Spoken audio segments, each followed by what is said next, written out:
The reason for all this fashion talk is a letter that appeared recently in the Times, in the Thunderer. That will ring a bell, or even a bell bottom, with every man who wore a kipper tie, nursed a secret desire to look the way Engelbert Humperdinck does today.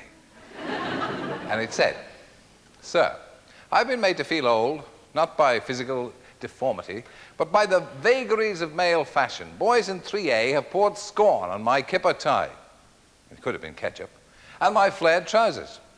Who are these self-appointed arbiters of male good taste? I suspect it's secretly the clothing manufacturers who've espoused the idea of built-in obsolescence. I am, however, glad to see I can now wear my braces, yet again.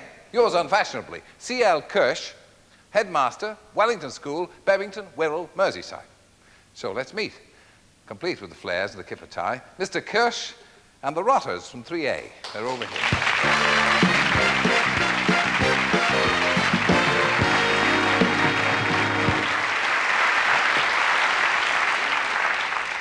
See, Mr. Kirsch, the things people normally write to the Times are, "Dear sir, today I heard the first cuckoo."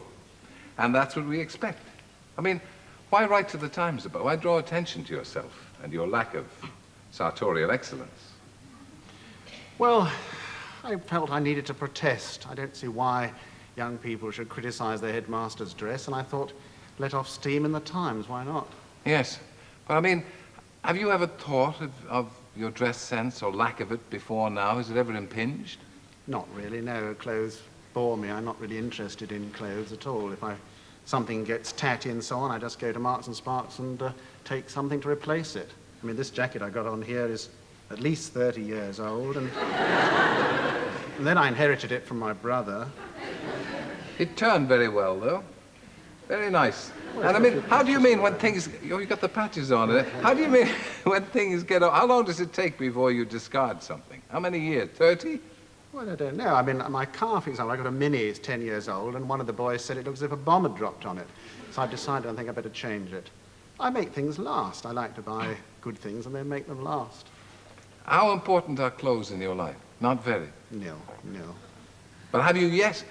You obviously have fairly strict ideas of what your pupils should wear. Yes, I do like them to be smart and turned out properly, and I feel since this program, perhaps I ought to apply the same criterion to myself. Well, I was just saying, yes, we might be accused of hypocrisy. Yes. Yeah. I mean, it is not many young people these days, and maybe they never did. I never liked wearing blazers and things. It's a little, I'm sure they resent the blazers, don't you? Yeah. Yeah. I must say, I must compliment you anyway. Do you normally run the school along these democratic lines, or are you more of a benign dictator? Well, I would say benign dictator, really. Yeah. I mean, this came up because a boy put a question. I have a little tin, and at the end of a lesson, we've got a few minutes over. I take them for history, and they put a question in about criticizing my dress, and this is how it all arose.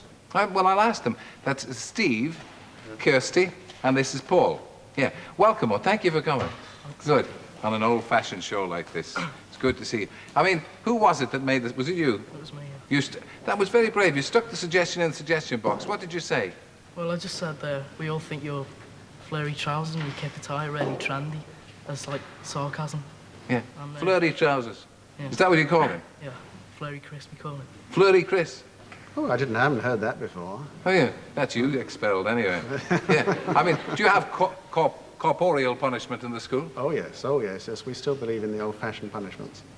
Do you? Yes.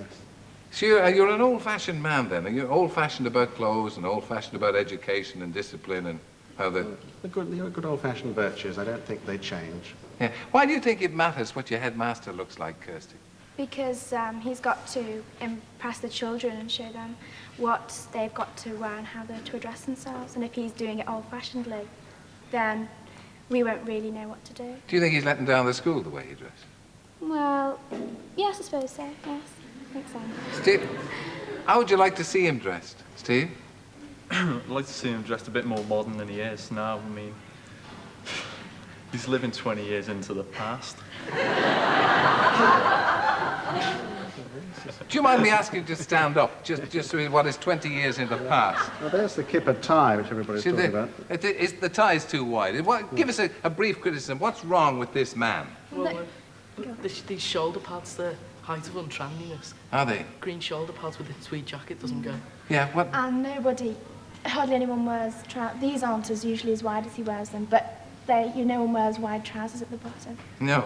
They're not as flary as they might be, though, in fairness to the headmaster. What do you think, Steve? Well, he should have been wearing his brown half-mast flares. Yeah. But Yeah. they're conveniently In the cleaners. They're in the cleaners. They're You mean he's not wearing his best for us? Yeah. But I think he's sort of like made an effort, you know, put All on right. these trousers. Well, I tell you what we're going to do. We're going to try and dress you, Mr. Kirsch, as the school and as your critics would like to have you dress. You'll probably come on looking something like Jonathan Ross.